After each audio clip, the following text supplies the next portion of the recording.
আসসালামু আলাইকুম ওয়া রাহমাতুল্লাহি ওয়া বারাকাতুহু।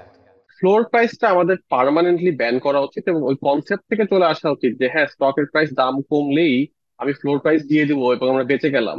আসলে কেউই বাঁচি না কোনোভাবে।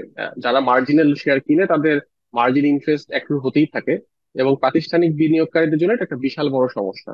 তো এমন সিস্টেম করতে হবে যে আর কখনোই যাতে আমরা ফ্লোর প্রাইস দিতে না পারি, এটা বাজারের সাথে কোনোভাবেই যায় না।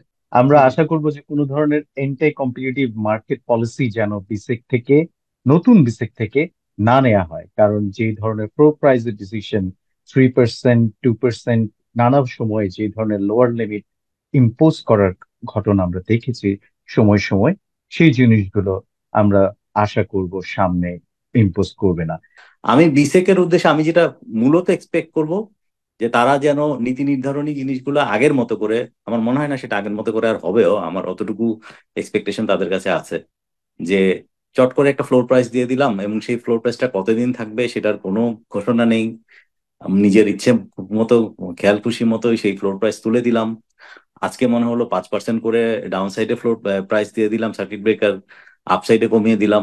এই জিনিসগুলো যাতে না হয়, একটা ধারাবাহিকতা যেন থাকে, যে কোনো একটা ডিসিশনের মধ্যে যেন যথেষ্ট যৌক্তিক ব্যাপার থাকে এবং তাদের যাতে কোনো একটা রিসার্চ থাকে, যাতে তাদেরকেও জবাবদিহিতা যখন করা হবে তখন যাতে সেটা তারা প্রশ্নের উত্তরগুলো দিতে পারেন। আমরা কিন্তু এই জিনিসগুলো এর আগের বিসেকের যারা ছিলেন, যে কমিশন ছিলেন, তাদের মধ্যে সেটা দেখিনি।